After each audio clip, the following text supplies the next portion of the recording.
আগে যাত্রাপালা হইতো, গানের কনসার্টও এখন কমতে শুরু করছে, ঠিক কিনা? ওই জায়গাটা দখল করে নিছে কোরআনের তাফসীর।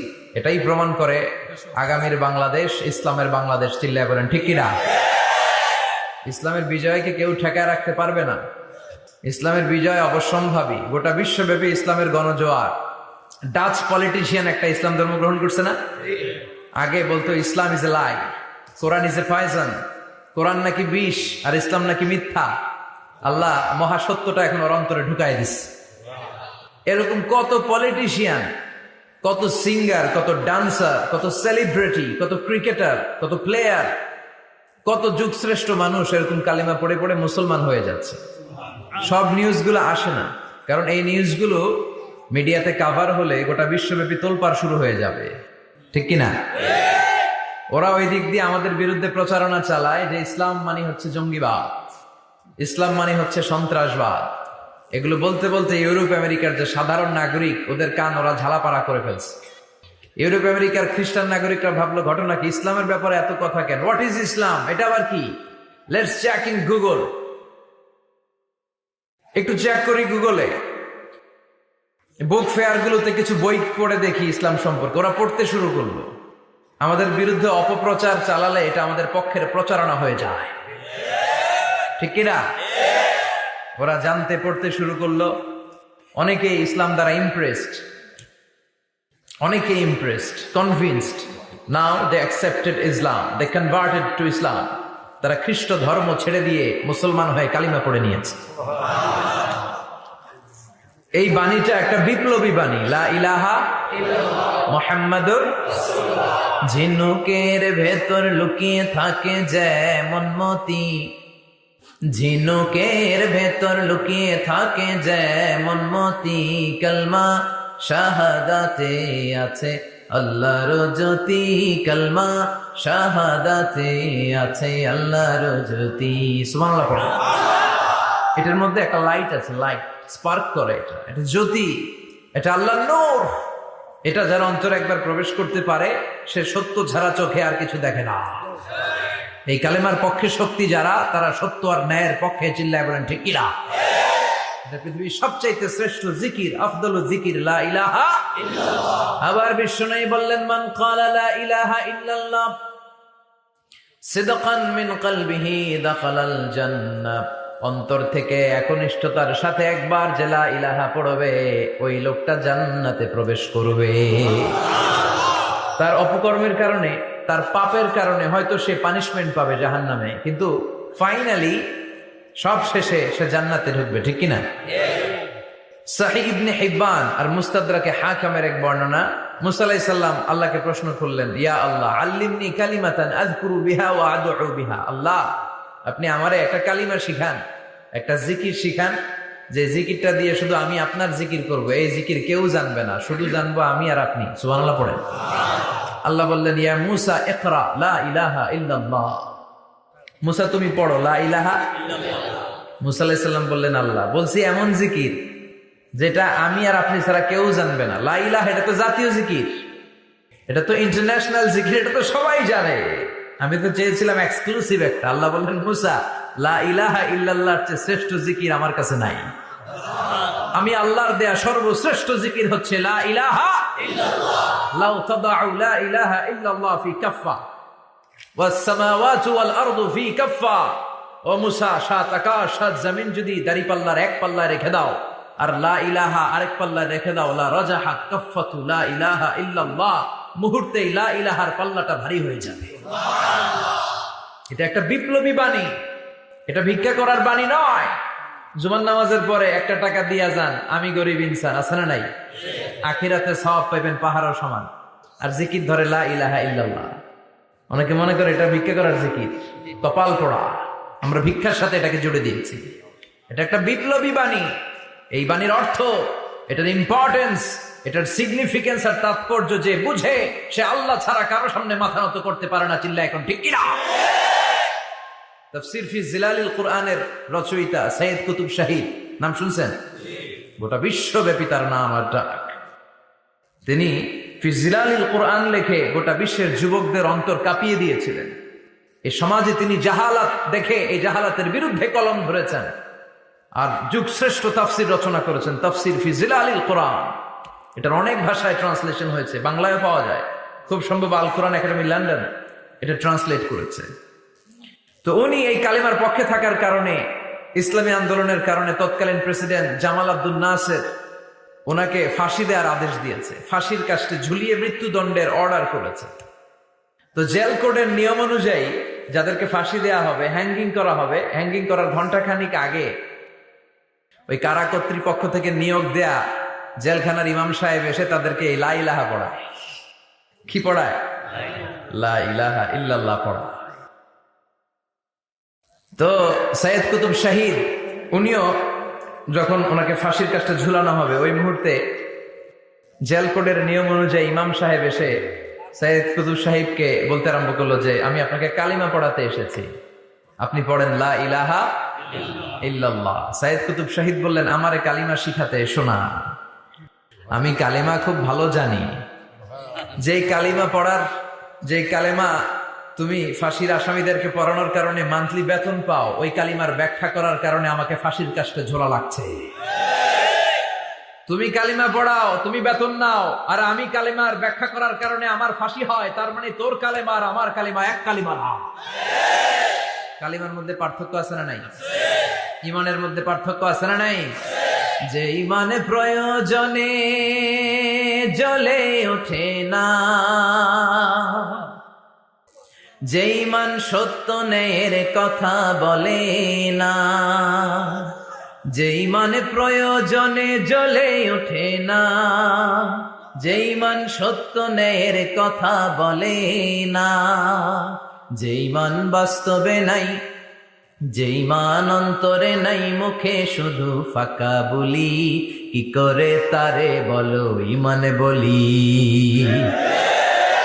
কি করে তারে বলো ইমানে বলি, কি করে তারে বলো ইমানে বলি। ঠিক না? যে ইমান দিন কায়েমের আন্দোলনের ধার ধারে না, যে ইমান লেবাসধারী কোরআন হাদিস তাও পড়ে না, যে ইমান খাজার নামে মাজার গড়ে ফুলুস কামায়, যে ইমান শিরকিয়াতের আমল করে ভীত না হয়, যে ইমান ইমানে ভুলে নাস্তিকতার মঞ্চে ওঠে, যে ইমান বাতিল মতের দোসরে হয়ে ফায়দা লুটে, যে ইমান শুধুই কেবল খায় দেয় আনন্দ করে, যে ইমান দেখে না যে আরাকানে ভাইরা মরে, যে ইমান ময়দানে নাই, যে ইমানে বাস্তবে নাই, মুখে শুধু ফাঁকা বলি, কি করে তারে বলো ইমানে বলি, কি করে তারে বলো ইমানে বলি, কি করে তারে বলো ইমানে বলি। চিল্লায় বলেন ঠিক কিনা? ইমানে পার্থক্য আছে, কালেমায় কালেমায় পার্থক্য আছে। ওই কারা কর্তৃপক্ষের নিয়োগ করা ইমাম সাহেবের লা ইলাহা ইল্লাল্লাহ আর তাফসির ফি জিলালিল কোরআনের রচয়িতা সৈয়দ কুতুব শাহিদের লা ইলাহা এক কালিমা নয়, এক লা ইলাহা নয়। চিল্লায় এখন ঠিক কিনা? পার্থক্য আছে, আলাদা। এজন্য আসল লা ইলাহার অনুসারী হতে হবে। লা ইলাহার ধারক এবং বাহকরা হচ্ছে সত্য এবং ন্যায়ের পক্ষে। যত বিপদ আসে, যত আপদ আসে, যত ঝুঁকি আসে, পাহাড় সম ঝুঁকিকে ডিঙ্গিয়ে তারা লা ইলাহার কালেমার পতাকাকে উড়িয়ে দেয়। চিল্লায় বলেন ঠিক কিনা? এজন্য ইমানে পার্থক্য আছে। আমরা যেন আসল ইমানদার হতে পারি, আল্লাহ তৌফিক দাও। আর জোরে পড়েন আমিন। আমরা সব সময় যেন আল্লাহর জিকির দিয়ে হৃদয়টাকে সিক্ত রাখতে পারি, তুমি তৌফিক দাও। বিষ্ণু বলেছেন লা ইয়াজালু লিসানুকা রাতবান মিন যিকরিল্লাহ, তোমার জিহ্বাটা যেন আল্লাহর জিকিরে সব সময় ভিজা থাকে। কি থাকে? সব সময় যেন পড়ি সুবহানাল্লাহ, আলহামদুলিল্লাহ, লা ইলাহা ইল্লাল্লাহ। সব সময় যেন আমরা পড়ি আল্লাহু আকবার। বিষ্ণু বললেন আহাব্বুল কালাম ইলাল্লাহি আরবা। খেয়াল রাখবেন, আল্লাহর কাছে সবচেয়ে প্রিয় কথা চারটা। কয়টা? আহাব্বুল কালামি ইলাল্লাহি আরবা। আল্লাহর কাছে সবচাইতে প্রিয় কালাম হচ্ছে চারটা। লা ইয়াদুররুকা বিআইয়িহিন্না বাদাতা। এই চারটার কোনটা দিয়ে শুরু করবে এটা তোমার ব্যাপার, আগে পরে করলেও কোনো সমস্যা নাই। চারটার একটা হচ্ছে সুবহানাল্লাহ, আরেকটা হচ্ছে আলহামদুলিল্লাহ, আরেকটা হচ্ছে লা ইলাহা ইল্লাল্লাহ, আরেকটা হচ্ছে আল্লাহু আকবার। যেন সবসময় আল্লাহর জিকির করতে রাজি আছেন তো? আল্লাহরে ডাকতে রাজি আছেন? ফাযকুরুনি ওয়াশকুরুলি। আল্লাহ বলেন, যদি আমার জিকির করো আমিও তোমাদের জিকির করি, যদি আমার স্মরণ করো আমিও তোমাদের স্মরণ করি। আবার বিশ্বনবী বললেন, আল্লাহ ঘোষণা দেন, ফাইন যাকারানি ফি নাফসি যাকারতুহু ফি নাফসি। আমার বান্দা যদি একা একা আমার জিকির করে আমিও আমার বান্দাকে একা একা স্মরণ করি। ওয়া ইন যাকারানি ফি মালাইন যাকারতুহু ফি মালাইন খায়রিম মিনহু। আর মহা সম্মেলনে যদি বান্দা আমারে স্মরণ করে আমি এর চাইতো শ্রেষ্ঠ মহা সম্মেলন ফেরেশতাদেরকে নিয়ে আমার বান্দাকে স্মরণ করি। ওয়া ইন তাকাররাবা ইলাইয়া শিবরান তাকাররাবতু ইলাইহি দিরাআন। আমার বান্দা যদি আমার দিকে 1 বিঘত আসতে চায় আমি আমার বান্দার দিকে 1 হাত এগিয়ে যাই। আমার বান্দা যদি আমার দিকে 1 হাত আসতে চায় আমি আমার বান্দার দিকে 2 হাত চলে যাই। ওয়া ইন আতানি ইয়ামশি আতাইতুহু হারওয়ালা। আর আমার বান্দা যদি আমার কাছে হেঁটে হেঁটে আসতে চায় আমি আমার গোলামের দিকে দৌড়ে দৌড়ে যাই। ওই আল্লাহরে ভুলে গিয়ে আমরা মাজারে যে সিজদা দেই, কপাল পোড়া। আছে না নাই? দুদেল বান্দা কালমা চোরে, না পায় শ্মশান না পায় ঘর, দিন থাকিতে আয়রে পথে ছাইড়া দে ভণ্ডামি ভণ্ডামি ভণ্ডামি ভণ্ডামি, ছাইড়া দে ভণ্ডামি। ঠিক কি না? ভণ্ডামির সাথে আমাদের সম্পর্ক আছে? মাজার পূজার সাথে ইসলামের কোন সম্পর্ক আছে? নামাজ কালাম পড়ে না ইবলিশ শয়তানের নানা। আছে না নাই? এলাকায় মনে হয় নাই, অনেক জায়গায় আছে দেখবেন লাল সালু দিয়া উঁচু করা। সাইয়েদনা আলীকে মদিনায় বিশ্বনবী পাঠালেন আর বললেন, যত উঁচু মাজার দেখো ভেঙে মাটির সাথে গড়িয়ে দাও।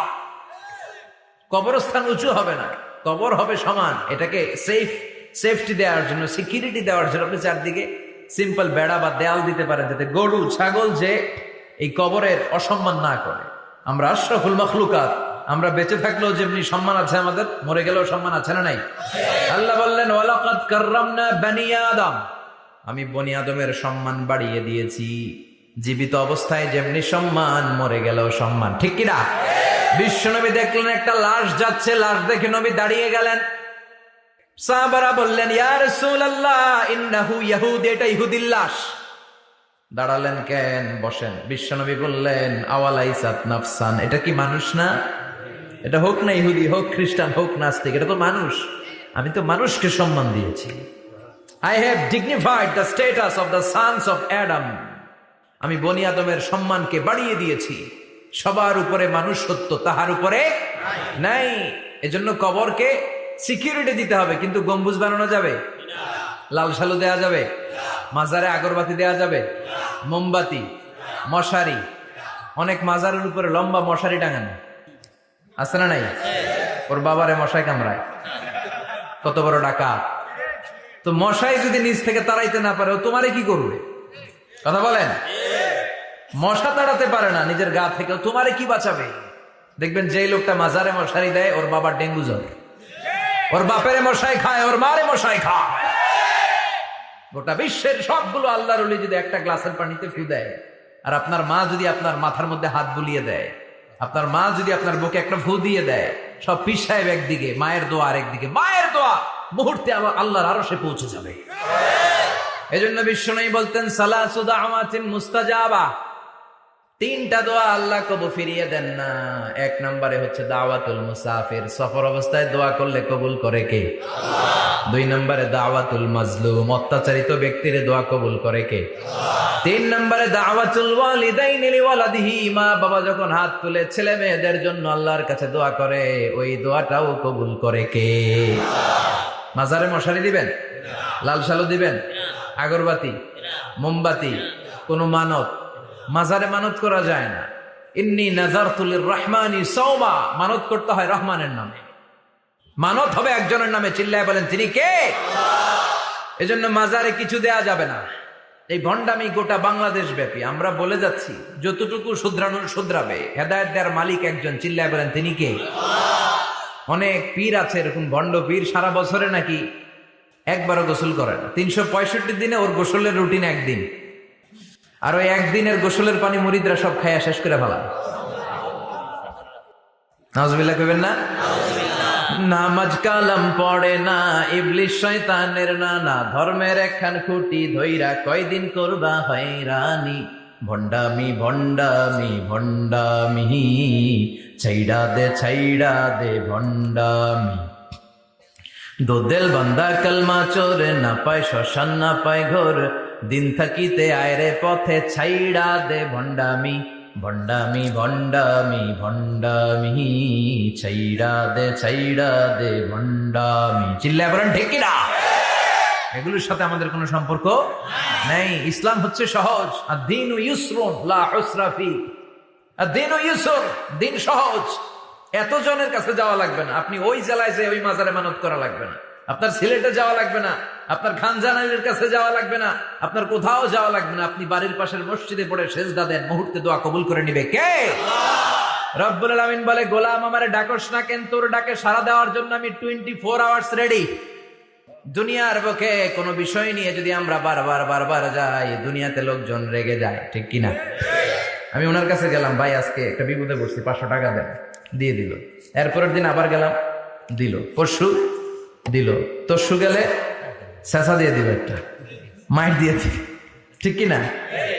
কি পাইছো তুমি? প্রতিদিন 500 টাকা। বারবার কোন একটা ইস্যু নিয়ে কারো কাছে যাওয়া যায় না, এটা লজ্জার বিষয়, ঠিক কিনা? কিন্তু আল্লাহর বিষয়টা উল্টো। সুনানে তিরমিজির বর্ণনা, ইন্নাহু মান লাম ইয়াসআলিল্লাহ ইয়াগদাব আলাইহি। কোন বান্দা যদি কোনো বিষয় নিয়ে, কোনো ব্যাপার নিয়ে আল্লাহর কাছে বারবার না যায়, আল্লাহ তার উপর রেগে যায়। এজন্য আল্লাহর কাছে বারবার চাওয়ার দরকার আছে না নাই? আপনার মনের জ্বালা যন্ত্রণা পূরণ করে দিতে পারে কে? এটার নাম তাওহীদ। এক আল্লাহ কেন্দ্রিক হওয়া, আল্লাহ সেন্টার্ড। আমাদের সবকিছু হবে আল্লাহ কেন্দ্রিক। বিপদে আপদে যে কোনো পরিস্থিতিতে সবার আগে কার কাছে যাব? এটার নাম তাওহীদ। এটার নাম তাওহীদেরই মুর্শিদ আমার মুহাম্মাদের নাম বলো, মুহাম্মাদের নাম। আল্লাহর নাম জপলে বুঝতে পারি, আল্লাহরই কালাম বলো, মুহাম্মাদের নাম।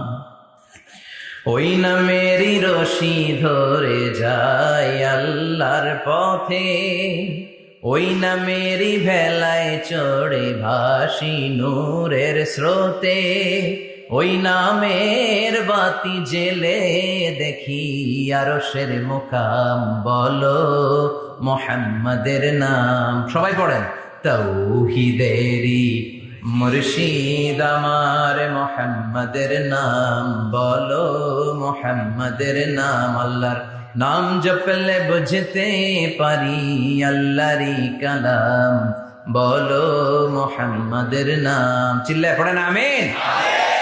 সব সময় বিপদে আপদে কার কাছে যাবেন? আপনার বিপদ দূর করতে পারে কে? আপনারে অসুস্থ থেকে সুস্থ বানিয়ে দিতে পারে কে? মনের জ্বালা যন্ত্রণা মিটাতে পারে কে? আল্লাহ ছাড়া কেউ পারবে? কোন মুফাসসিরে কোরআন আপনারে বাঁচাতে পারবে? কোন আল্লাহর ওলি বাঁচাতে পারবে? এমনকি আল্লাহর কোন পয়গম্বর, কোন নবী আপনার কিচ্ছু করতে পারে? করতে পারে একজন, তিনি কে? আমরা যেন সব সময় সে আল্লাহর জিকির করি। আল্লাহ তুমি তৌফিক দাও। আরো জোরে পড়েন আমিন। বড়ইয়া কৃষ্ণপুর আল ইসলাহ যুব সমাজের উদ্যোগে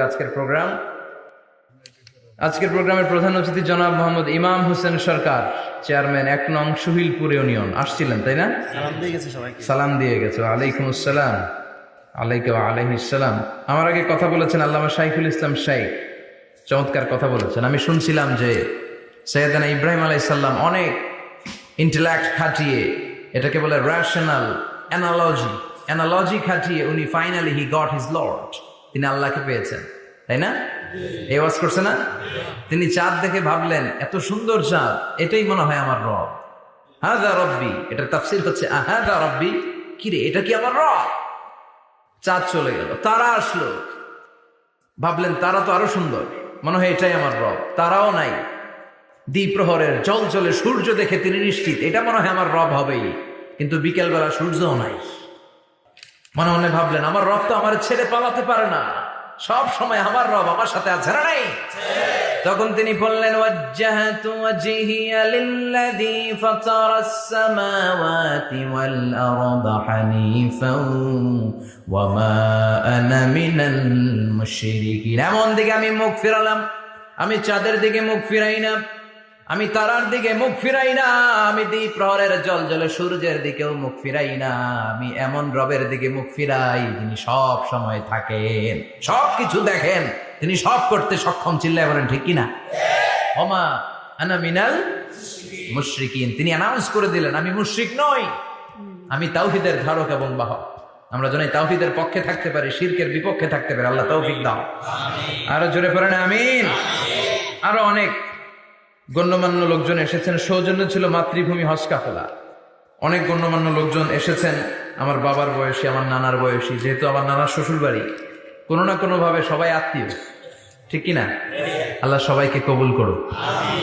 আসেন আমরা আল্লাহর নামে তিনটা তাকবীর পড়ে আমাদের জড়তা, ভীরুতা, লাজুকতা, কাপুরুষতাকে ঝেড়ে ফেলে দিয়ে আমরা ইমানের তেজদীপ্ত বয়ান শুরু করে দিই।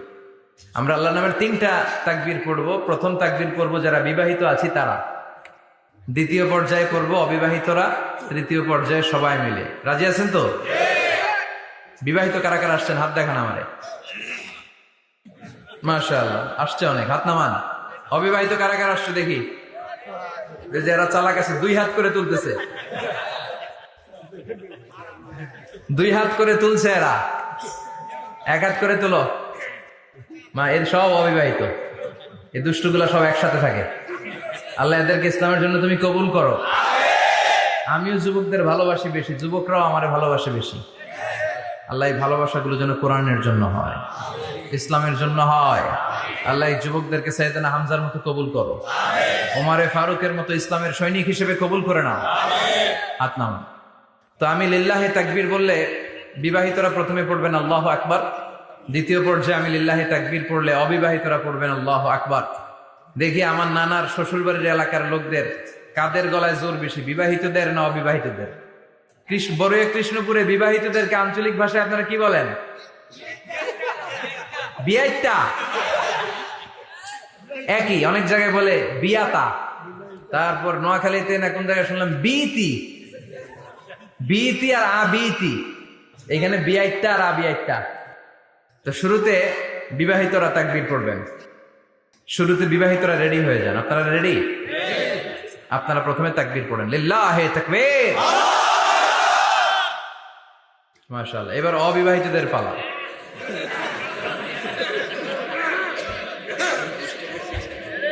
অবিবাহিতরা রেডি? ওরা কাশি দিয়ে গলা ঠিক করে নিতেছে। মাশাআল্লাহ। এবার অবিবাহিতদের পালা। পড়ো তাকবীর, লিল্লাহি তাকবীর। মাশাআল্লাহ, মাশাআল্লাহ। আপনারাও দিছেন? মুরব্বী কইছে আমরাও দিছি। ঠিক আছে, এবার সবাই মিলে তিনটা তাকবীর পড়ে, লিল্লাহি তাকবীর, লিল্লাহি তাকবীর, লিল্লাহি তাকবীর। আল্লাহ আমাদের স্লোগানগুলো কবুল করো। তোমার এই নামের তাকবীর যেন আমরা সব সময় দিতে পারি। এই তাকবীর কিন্তু আল্লাহর কাছে খুব পছন্দনীয়।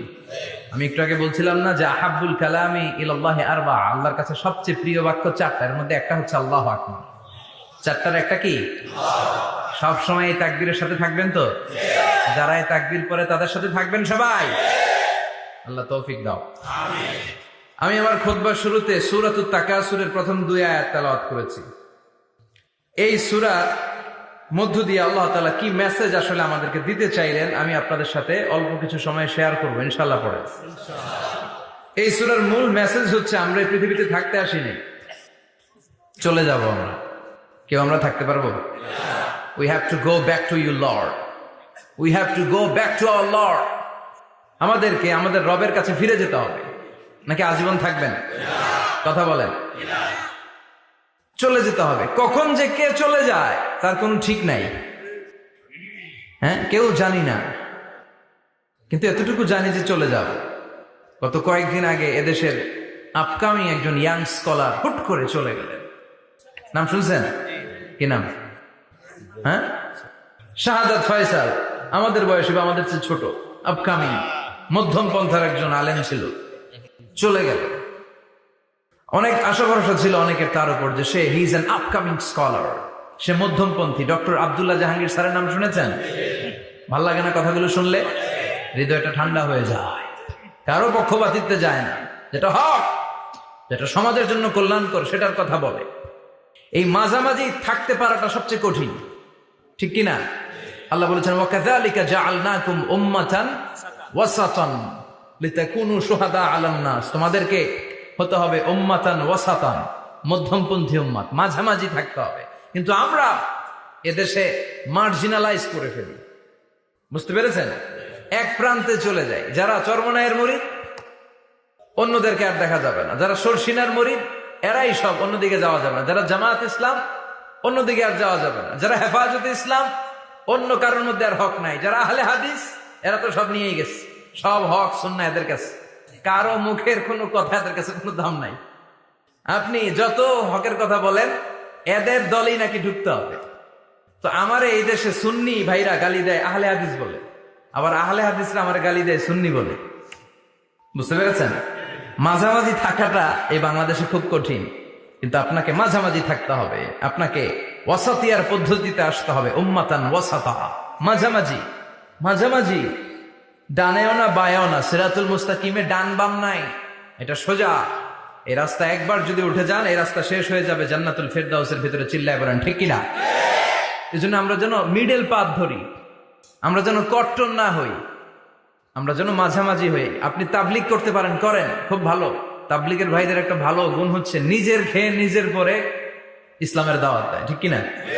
নিজের টাকা ভেঙে দাওয়াত দিচ্ছে, তো তাদের কারণে অনেকে কালিমা শিখছে, অনেকে নামাজ শিখছে, তাদেরও কন্ট্রিবিউশন আছে না নাই? তো যারা তাবলিগ করেন আপনি মনে করবেন না যে সব হক সব সত্য, শুধু আপনি হকের ডিলার এটা মনে করবেন না। সব সত্য হক এটা আপনার বাবার দাদার সম্পত্তি এটা মনে করবেন না। সব দলের মধ্যে হক থাকতে পারে, বরং সব দলের ভালো ভালো জিনিসগুলো নিয়ে নিজেকে সাজানো দরকার। কথা বলেন? জামায়াত ইসলামীর মতো, হেফাজতে ইসলামীর মতো আন্দোলনের স্পিরিট থাকতে হবে, চিল্লা এখন ঠিক কিনা? আমার সুন্নি ভাইদের মতো নবীর প্রেম অন্তরে থাকতে হবে, চিল্লা এখন ঠিক কিনা? তাবলিগের ভাইদের মতো হৃদয়ে ইখলাস থাকতে হবে। এই সবগুলোর সমন্বয় হচ্ছে ইসলাম, সবগুলোর সমন্বয় ইসলাম। এজন্য কখনো মনে করবেন না যে আমি একদল করি তার মানে অন্য সব দল মনে হয় বাতিল, ওগুলো মনে হয় মুসলমান না, ওগুলো আমার চোখেই ধরে না। এটা ঠিক না, এটা ইহুদিদের স্বভাব। ইহুদিরা শুধুমাত্র হকের ডিলার মনে করতো নিজেদেরকে, ইহুদি ছাড়া বাকি কাউরে ওরা চোখে দেখতে পারতো না। এজন্য আমরা কি কট্টরপন্থী হব না মধ্যমপন্থী? চিল্লায় বলেন কট্টরপন্থী না মধ্যমপন্থী? আল্লাহ আমারে যতদিন বাঁচিয়ে রাখা আমি মধ্যম পন্থার কথা বলেই যাব, up to my death. It's my mission, it's my vision. এটাই আমার লক্ষ্য, যে মধ্যম পন্থার ইসলামকে প্রমোট করা, যেটা বিশ্বনবীর ইসলাম, যেটা মদিনার ইসলাম, যেটার মধ্যে বাড়াবাড়ি নাই, ছাড়াছাড়ি নাই, ঠিক কিনা? আল্লাহ তুমি আমাদেরকে বুঝার তৌফিক দান করো। সূরার নাম হচ্ছে সূরাতুত তাকাসুর। চিল্লায় বলেন কি নাম? এই সূরার সেন্ট্রাল সাবজেক্ট ম্যাটার হচ্ছে we have to go back to our Lord. আমাদেরকে ফিরে যেতে হবে আমাদের রবের কাছে। আমরা কেউ আজীবন থাকতে আসি নাই। থাকতে পারবো আজীবন? দাদা চলে গেল, বাবা চলে গেল, মা চলে গেল, মামা চলে গেল, খালু চলে গেল, এরপর আমাদের টনক নড়ে না, তাই না? পাগল পড়া হয়ে আছে এই পৃথিবীর জন্য। মরতে যে হবে এটা ভাববার সময়টুকু আমাদের নেই। আমরা ব্যস্ত আমাদের ক্যারিয়ার নিয়ে, আমাদের লাইফ নিয়ে, আমাদের সমাজ নিয়ে, আমাদের ফ্যামিলি নিয়ে, আমাদের সন্তান আর সম্পদ নিয়ে আমরা super busy. We are leading a very super busy life. We don't have even a single time to think about death. মৃত্যু নিয়ে ভাবার একটা মুহূর্ত আমাদের নাই। কিন্তু পৃথিবীর সবচাইতে সুনিশ্চিত বিষয় হচ্ছে মৃত্যু, ঠিক কিনা? The most certain thing in our life is death. আমাদের জীবনের সবচাইতে সুনিশ্চিত বিষয় হচ্ছে মরণ, মরবই আমরা। And the most uncertain thing in our life is the time of death. আর আমাদের জীবনের সবচেয়ে অনিশ্চিত বিষয় হচ্ছে মৃত্যুর সময়। আমরা জানি না মরবো, যে এটা জানি, জানেন না? কিন্তু কখন মরবো এটা জানি। এই সূরাটা আপনারে এই জিনিসটা জানান দিতে এসেছে যে দুনিয়ার সম্পদ, লোভ, লালসা এগুলো নিয়ে পড়ে থেকো না। এই যে আমাদের ফ্যামিলি, আমাদের বাচ্চা কাচ্চা, আমাদের এত টাকা পয়সার হিসেব, মাস শেষে বাড়ি ভাড়া, গ্যাসের বিল, এইটা সেটা। আপনি কি মনে করছেন যে আপনি চলে গেলে এগুলো থেমে থাকবে? কিছুই থেমে থাকবে না, সব চলবে আগের মতো, থাকবেন না আপনি। এজন্য শাহাদাত ফয়সাল ওনার ফেসবুকে সর্বশেষে লিখে গিয়েছিল, আমি হীন দুনিয়া, মানে এমন দুনিয়া যেটাতে আমি নাই, সব চলে। সকাল গড়িয়ে বিকেল হয়, শীত শেষে গ্রীষ্ম আসে, দিন শেষে রাত নামে, সব চলে, নাই শুধু আমি। চিল্লায় বলেন ঠিক কিনা? তো এজন্য এগুলি একটু ভাবেন। অনেক ব্যস্ত আমরা, এই দুনিয়ার পুরো জীবনটা এটা হচ্ছে লালসাময় একটা জীবন। লোভ, মরিচিকা, মায়াজাল, এই মায়াজালে আমরা আটকে আছি। ফলে মৃত্যুর কথা আমরা ভুলে গিয়েছি, পাগলের মতো ছুটছি। আরো টাকা লাগবে, আরো খ্যাতি লাগবে, আরো যশ লাগবে, আরো দাপট লাগবে আমার। এত টাকা দিয়ে কি হবে? এত সম্পদ দিয়ে কি হবে? এত ব্যস্ততা দিয়ে কি হবে তোমার? স্টপ, থামুন, অনেক হয়েছে, আম্মা থামুন। Take a rest, take a breath and think about death. Think that you have to go back to your Lord. একটু বসেন না, একটু ভাবেন যে আমাকে চলে যেতে হবে, চলে যেতে হবে। এই কোলাহল, এই ব্যস্ততা, এগুলো থাকবে, থাকবো না আমি। সাইয়েদনা ওমর ফারুক বলেছেন, মুতু ক্বাবলা আন তামুতু, মরার আগে একবার মরো। হাসিবু ক্বাবলা আন তুহাসাবু আলাইকুম, তোমার হিসাব নেওয়ার আগে তুমি একবার নিজের হিসাবটা করো না। কাগজ বের করে একটু লিখো না কি কি ভালো কাজ করছিলা, যেগুলো দিয়ে নাজাতের ওয়াসিলা হতে পারে। 1 2 3, আর কি কি আকাম কুকাম করছো দেখো না, লিখে দেখো তোমার অবস্থাটা কি। মরার আগে একবার মরো। মরার আগে খাটের মধ্যে শুয়ে শটান করে চোখ বন্ধ করে একবার মরার ভান করে দেখেন কেমন লাগে। চোখটা বন্ধ করেন আর ভাবেন আপনি নাই, কি কি হতে পারে ভাবেন। আপনার ছেলেমেয়েরা কান্না জুড়ে দিবে, আপনার প্রাণের স্ত্রী বিলাপ শুরু করে দিবে, বন্ধু বান্ধবের চিৎকার আর মাতম, স্থানীয় এলাকার মসজিদে ঘোষণা, অমুক এলাকার নিবাসী অমুক ভাই অমুকের ছেলে অমুক দুনিয়ায় নাই। সব আত্মীয়রা চলে আসবে, ফেসবুকে স্ট্যাটাস দেয়া হবে, সবাই সবাইকে জানাবে বিকাল 4টায় অমুক হাই স্কুল ময়দানে আপনার জানাজা। ছুটে আসবে, সবাই ছুটে আসবে আপনাকে শেষ বিদায় দিতে, গুড বাই জানানোর জন্য, আল ওয়াদা, বিদায় জানাতে আসবে সবাই। 4 তাকবীর দিয়ে আপনার জানাজা হবে, অশ্রুসিক্ত জানাজায় আপনার বিদায় হবে। কাঠের খাটিয়ার মধ্যে করে কাঁধে তুলে আপনার কবরে নেওয়া হবে। আগে থেকে খুঁড়ে রাখা কবরটার মধ্যে আপনারে বিছিয়ে দেয়া হবে। বাঁশের কচি দিয়ে তার উপরে মাটির চাপা দিয়ে সব চলে যাবে। ভাবেন না একবার চোখ বন্ধ করে, this is the circle of life, this is the nature of life. এটা সবার হবে, আমার হবে, আপনার হবে। এত মায়া, এত ভালোবাসা কই যাবে? কেউ থাকবে না, সবাই আপনার অন্ধকার কবরে রেখে দিয়ে চলে আসবে। উপরে বাঁশের কঞ্চি, তার উপরে মাটির চাপা, অন্ধকার আর অন্ধকার। এই অন্ধকার যেন শেষ হতে চায় না, শুধুই অন্ধকার, ঠিক কিনা? এজন্য আমাদের চলে যেতে হবে। দাদা গেল, চাচা গেল, মামা গেল, আমাদেরকেও যেতে হবে, জোরে কোন ঠিক কিনা? একদিন মাটির ভেতরে হবে ঘরে মন আমার, কেন বন্ধ দালান ঘর, প্রাণ পাখি উড়ে যাবে পিঞ্জর ছেড়ে,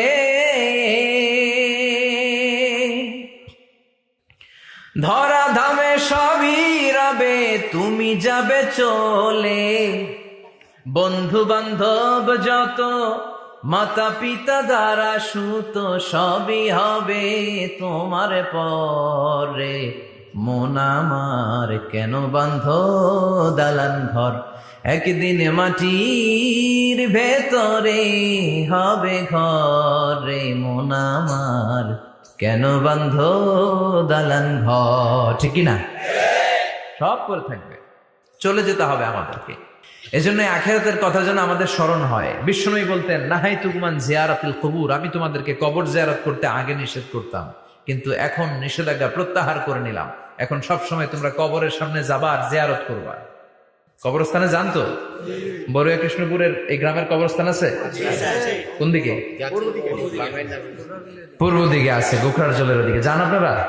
একটু যাবেন, একটু গেলে আখিরাতের কথাটা স্মরণ হবে। ওখানে ছোট শিশুরা শুয়ে আছে, কিশোর যুবকরা আছে, আপনার মতো তাগড়া যুবক মুরব্বীরা আছে। এরা এই এলাকায় থাকতো, এরা আকাশ থেকে নেমে আসে না, এই এলাকার সন্তান, আজ নাই। একটা সার্টেন পিরিয়ড শেষে আপনিও থাকবেন না।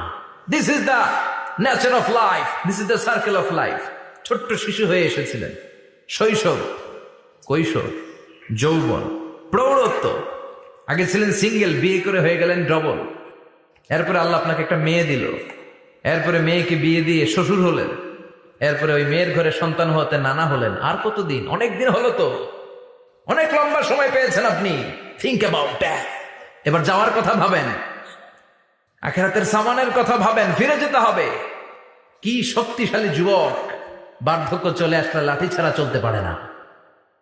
কুচকুচে কালো দাড়ি সাদা হয়ে যায়, দাড়ির শুভ্রতা, বয়সের ভার, রং ধরা যৌবন জং ধরে শেষ, ঠিক কিনা?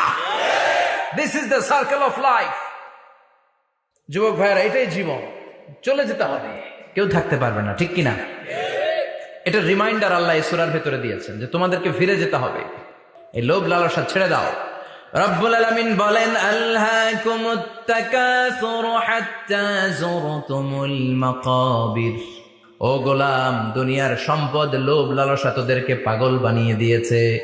এই লোভ পাগলামি কোনোদিন তোদের থামবে না যতদিন না তোরা কবরে ঢুকবি, ঠিক কিনা?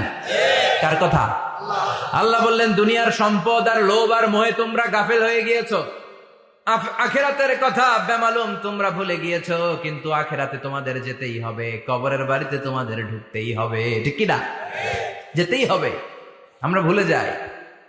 আলহাকুমুত তাকাসুর, অতিরিক্ত পাওয়ার লোভ, বেশি বেশি খাওয়ার লোভ, বেশি বেশি জমানোর লোভ মানুষকে গাফেল বানিয়ে দিয়েছে। এটা মানুষের স্বভাব, আরো চাই আরো চাই, এই স্বভাবটা আছে না নাই? দেখবেন ছোট বাচ্চারা মসজিদে দোয়া অনুষ্ঠান শেষে জিলাপি দেয় না? বড়ুয়া কৃষ্ণপুর কি দেয়? আগে বাতাসা দিত না, এখন কি দেয়? জিলাপি দেয়, মিষ্টি দেয়। তো মসজিদের 2-3 গেট থেকে যদি দেয়, ছোট বাচ্চারা দেখবেন এদিক দিয়ে কয়েকটা নিয়ে আবার ওই গেটে লাইন ধরে। ওর হাত হলো ছোট হাত, ওর হাত ভর্তি জিলাপি, আর নেওয়ার জায়গা নেই, এরপর আরেক জায়গায় লাইন ধরছে, আরো লাগবে, আরো লাগবে, এই আরো আরো আরো চাই। এই স্বভাবটাই মানুষকে কুড়ে কুড়ে শেষ করে দিয়েছে। এত লাগবে কেন তোমার? চাহিদার কোনো শেষ নাই। Unlimited demand of human being. যার আছে বেশি তার চাই বেশি। যার সাইকেল আছে তার হুন্ডা চাই, হুন্ডা আছে তো প্রাইভেট কার চাই, প্রাইভেট কার আছে তো প্লেন চাই, প্লেন আছে তো হেলিকপ্টার চাই, হেলিকপ্টার আছে তো ওইটা চাই, ওইটা আছে তো সেটা চাই, ঠিক কিনা? এলাকার মেম্বার যে হয়েছে চেয়ারম্যান হতে চায়, আছে না নাই? চেয়ারম্যান সাহেব এমপি হতে চায়, আছে না নাই? এমপি সাহেব মন্ত্রী হতে চায়, আছে না নাই? মন্ত্রী সাহেব প্রধানমন্ত্রী হতে চায়, আছে না নাই? কিন্তু এই দেশে সুযোগ নাই। কথা কন, এই দেশে প্রধানমন্ত্রী সিলেক্টেড। 2-3 জনের বাইরে কেউ প্রধানমন্ত্রী হইতে পারবি না, ঠিক কিনা? আমার এই জীবনে তো আমি 2-3 জনই দেখলাম। বেগম খালেদা জিয়া, মাননীয় প্রধানমন্ত্রী শেখ হাসিনার ছোট্টবেলা দেখেছি আর সাথে আমরা তখন ছোট। তো মানুষের চাহিদার কোনো শেষ নাই, যার আছে বেশি তার চাই বেশি। এজন্য বিষ্ণু বলেছেন, উনজুরু ইলা মান হুয়া আসফালা মিন, তোমার চেয়ে যে খারাপ আছে ওর দিকে তাকাও। ওয়ালা তানজুর মান হুয়া আ'লা মিন, তোমার চেয়ে যে ভালো আছে ওর দিকে তাকায়ও না, তোমার চেয়ে যে খারাপ অবস্থানে আছে ওর দিকে তাকাও। অনেকে নিজের অবস্থান নিয়ে সুখী না, এরকম আছে না নাই? আল্লাহ আমার এটা দিল না রে, ওইটা দিল না রে, পাইলাম না রে, কিচ্ছু হয় না, কি করব জীবন, হতাশ। আসলে আছে কিন্তু অনেক, কিন্তু শুকরিয়া নাই, টাকা, ঠিক কিনা? নিজের অবস্থান নিয়ে সুখী না, কিন্তু অনেক লোক আছে তারা আপনার অবস্থানে পৌঁছতে চায়। তাদের দিকে তাকিয়ে দেখেন, আপনি যে অবস্থানে আছেন এই অবস্থানে পৌঁছাটা অনেকের কাছে স্বপ্ন। তারা প্রতিনিয়ত সংগ্রাম আর স্ট্রাগল করে যাচ্ছে আপনার অবস্থানে পৌঁছতে, আর আপনি এটা নিয়ে সন্তুষ্ট না। শেখ সাদির নাম শুনেছেন? বালাগাল উলা কাশাফাদ দুজা, এই কবিতাটার রচয়িতা, ইরানের বিখ্যাত এক কবি। উনি একবার আর্থিক সমস্যার মধ্যে দিয়ে সময় কাটাচ্ছেন, টাকা নাই, পয়সা নাই, পায়ে দেওয়ার মতো জুতা নাই। উনি খুব দুঃখ পেলেন, হায় রে, আমি ইরানের এত বড় কবি, আমার পায়ে দেওয়ার মতো জুতা নাই। দুঃখ ভরা মন নিয়ে রাস্তায় হাঁটতে বেরোলেন। হাঁটতে হাঁটতে হঠাৎ দেখলেন একটা লোক শুয়ে শুয়ে কাঁদছে, ওই লোকটার 2টা পাই নাই, পাই নাই। উনি সেজদায় পড়ে গেলেন, আল্লাহর কাছে ক্ষমা চাইলেন, আল্লাহ অনেক দিয়েছো, শুকর আলহামদুলিল্লাহ। এজন্য যেই পরিস্থিতিতেই থাকি না কেন আমরা কি পড়বো? জোরে বলেন কি পড়বো? এজন্য আল কানাতু মিনাল ইসলাম, অল্পে তুষ্ট থাকার নাম হলো ইসলাম। সম্পদ লাগবে কিন্তু সম্পদের পাহাড় লাগবে না, ঠিক কি না? অল্প খান, অল্প পড়েন, অল্প জামান, অল্পের ভেতরে বরকত ঢুকাইয়া দিছে কে? দেখবেন যাদের সম্পদ অল্প তারা সুখী বেশি। জরিপে এটা দেখা গিয়েছে, অনেক সার্ভেতে এটা এসেছে, যারা সম্পদশালী এরা দুঃখী বেশি, এদের দুঃখ বেশি, টেনশন বেশি। খুব স্বাভাবিক, টাকা যার বেশি রোগ তার বেশি, টাকা যার বেশি টেনশন তার বেশি, টাকা যার বেশি ঘরে শান্তি তার কম। আছে না নাই? ঘরের ভেতরে অশান্তি, ছেলে কথা শোনে না, ছেলে টানে গাঞ্জা, মেয়ে করে পরকিয়া। আছে না নাই?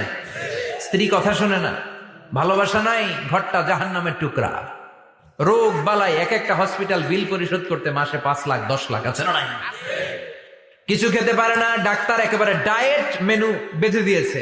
ডায়েট, ভেরি ডায়েট মেনু, এটা এটা এটা এটা কিছুই খাবেন না, শুধু গরু খাবেন না, খাসি খাবেন না, চিংড়ি খাবেন না, খালি ঘাস খাবেন।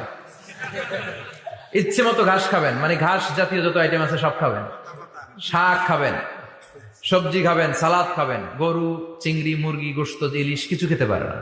তাহলে রোগ বেশি, খাওয়ার মজা নাই, ঘরে সাংসারিক শান্তি নাই, খালি ব্যারাম আর ব্যারাম, ঠিক কিনা? কিন্তু সম্পদের পাহাড় ঘটেছে। আর অল্প যারা খায়, অল্প পড়ে, রিক্সাওয়ালা, কুলিওয়ালা, অল্প বেতনের চাকরি, কিন্তু হক হালালি মেনে চলে, দেখবেন শান্তি আছে অনেক। হ্যাঁ, বাসা ভাড়া দেয়, ফ্যামিলি চালায়, বাচ্চাদের স্কুল বিল, এরপরও মাস শেষে 1-2 হাজার টাকা হাতে থেকে যায়। আর ওর প্রতি মাসে 10 কোটি টাকা ইনকাম, তারপরও ব্যাংকের ঋণ আছে না নাই? সুখ কারে বলে? কিভাবে আপনি সুখকে ডিফাইন করবেন? সুখ তো টাকায় কিনা যায় না, শান্তি টাকা দিয়ে হয় না, শান্তি দেওয়ার মালিক কে? শান্তি আছে অল্প খেয়ে শুকর করার মধ্যে, শান্তি আছে আলহামদুলিল্লাহর মধ্যে। চিল্লায় বলেন ঠিক কিনা? এজন্য অল্প খাবো, অল্প পড়বো, অল্প জামাবো, অল্পের ভেতরে বরকত দিয়েছে কে? দেখেন, ধনী ভাইরা খেতে পারে না, কিন্তু রিক্সাওয়ালার কি সমস্যা হয়? রিক্সাওয়ালারা সব খেতে পারে। কুলিওয়ালা, দিন মজুর, এরা একেবারে স্লিম সুঠাম দেহি, মেদহীন পেট, পেটে কোনো মেদ নাই, ভুড়ি নাই। আর কোটিপতিদের মেদ আছে না নাই? এত বড় বড় পেট, ঠিক কিনা? আমাদেরও পেট আছে, তবে হালাল পেট, এটা হারাম টাকা দিয়ে এই ভুড়ি বানাই নাই আমরা। চিল্লে বলেন ঠিক কিনা? রিক্সাওয়ালা, কুলিওয়ালা নিজেও নামাজ পড়ে, বউও নামাজ পড়ে, বাচ্চাটাও নামাজ পড়ে, রিক্সা চালায় আর জিকির করে লা ইলাহা ইল্লাল্লাহ, লা ইলাহা ইল্লাল্লাহ মুহাম্মাদুর রাসূলুল্লাহ সাল্লাল্লাহু আলাইহি ওয়াসাল্লাম। সুখ আর শান্তি, তাদের ঘরে সুখ। ধনী, কোটিপতি, ভিআইপি, সিআইপিস, এদের রাতে ঘুম নাই। 1 ঘন্টা ঘুমানোর জন্য 4টা ট্যাবলেট খাওয়া লাগে, এরকম আছে না নাই? কিন্তু ঘুমের জন্য যে ট্যাবলেট খাওয়া লাগে, রিক্সাওয়ালা এটা জানেই না। ওর যেখানে রাইত ওইখানেই, ওর মাথা বিছনায় লাগতে দেরি, ওর ঘুম আসতে দেরি হয়। ওর ঘুমে নাকের ডাকের আওয়াজে ট্রাকের ইঞ্জিনও ফেল। সুবহানাল্লাহ পড়েন। এজন্য অনেক বেশি সম্পদের পাহাড় করা লাগবে, এই চিন্তা যেন আমাদের মাথায় না আসে। চিল্লায় বলেন ঠিক কিনা? এজন্য রব্বুল আলামিন বলেন, আলহাকুমুত তাকাসুরু হাত্তা যুরতুমুল মাকাবির। বেশি বেশি সম্পদ উপার্জনের আকাঙ্ক্ষা তোমাদেরকে আখিরাত থেকে গাফেল বানিয়েছে। এই গাফলতি কশিনকালেও তোমাদের কমবে না যতক্ষণ না তোমরা কবরে ঢুকবা। হাত্তা যুরতুমুল মাকাবির, মাকবারাতুনের প্লুরাল মাকাবির, যতক্ষণ না কবরে না ঢুকবা, কবরস্থান তোমার আবাসস্থল না হবে, ততক্ষণ পর্যন্ত এই চাই চাই মানসিকতা কমবে। মানুষের স্বভাব হলো আরো চাই, আরো চাই, আরো চাই করে। ফকিরেরা কারা? আল্লাহ গালি দিয়ে বললেন, তোরা সব ফকিরনি। তোরা কি?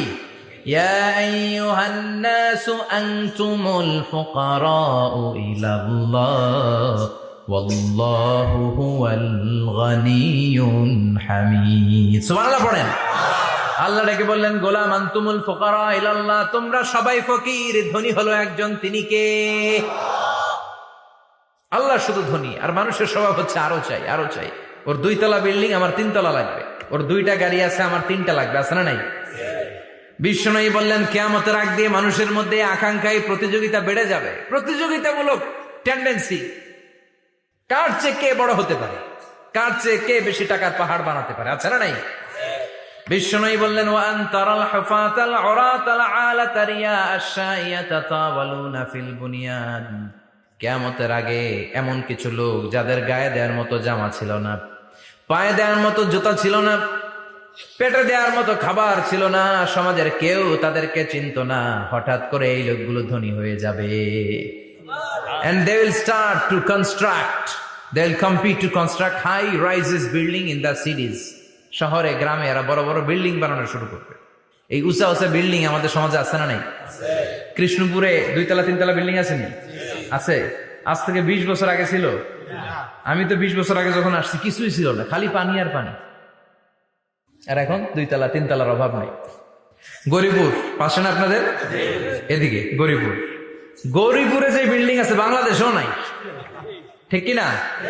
সারা বাংলাদেশের সবচেয়ে দামি জায়গা হচ্ছে গরিপুর বাজারের জায়গা, জানেন এটা? বসুন্ধরা, গুলশান, বনানী, বাড়িধারা, উত্তরার 3-4 ডবল দাম এই জায়গায়, ঠিক কিনা? বিল্ডিং এর পর বিল্ডিং। আমি যখন ঢাকা যাই দেখি গরিপুর আসতেছে, মানে গরিপুরের বিল্ডিং আর শহরগুলো আস্তে আস্তে হাইওয়ের পাশাপাশি চলে আসতেছে। প্রতি বছর আইসা দেখি কিছু আগাইছে, 2-3 বছর পরে এইটা একেবারে হাইওয়ের সাথে চলে আসবে। খেয়াল করছেন? ঢাকা যাওয়ার সময় গরিপুর আগাইতেছে, খালি গরিপুরের বিল্ডিং, গরিপুরের শহর আগাতে আগাতে আগাতে ঢাকা চট্টগ্রাম মহাসড়কের কাছাকাছি চলে আসছে। এই যে বিল্ডিং বানানোর প্রতিযোগিতা, কুমিল্লা শহরে আজ থেকে 20-25 বছর আগে 5 তলা 6 তলা একটা বিল্ডিং ছিল না, এখন 10 তলা 20 তলা আছে না নাই? ঢাকায় আজ থেকে 20 বছর আগে 10 তলা বিল্ডিং খুঁজে পাইতেন আপনি? নাই। গোটা বিশ্বব্যাপী এখন টাওয়ার বানানোর প্রতিযোগিতা। বিশ্বনবী বললেন এদের কোনো টাকা ছিল না। পৃথিবীর সবচেয়ে বড় টাওয়ার এখন আরব দেশে, এদের কোনো টাকা ছিল না।